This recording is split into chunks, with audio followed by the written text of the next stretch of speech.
5 অবধি তোমরা রেডি থাকবা। আমার নাম পারমিতা দাস, আমি 8ম শ্রেণীর একজন ছাত্রী।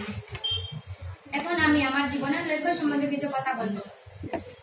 পৃথিবীতে সকল মানুষের একটি না একটি লক্ষ্য থাকে, সেরকম আমার জীবনেও একটি লক্ষ্য আছে। মানুষের প্রথম লক্ষ্য হলো বড়দের শ্রদ্ধা করা এবং ছোটদের আদর করা। সেরকম আমার জীবনেও আমি প্রথম লক্ষ্যকে সামনে রেখে আমার সকল জীবনের কাজ করতে চাই। আকাশ যেমন তার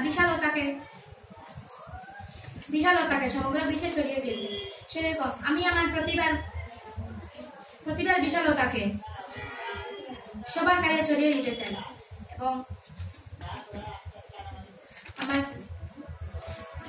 এবং মানুষের সেবা করতে চাই। প্রথম লক্ষ্যকে আমি আমার জীবনের লক্ষ্য বানাতে চাই। হ্যাঁ, আমি একজন সমাজসেবী হতে চাই। এখানেই আমার বক্তব্য শেষ করলাম।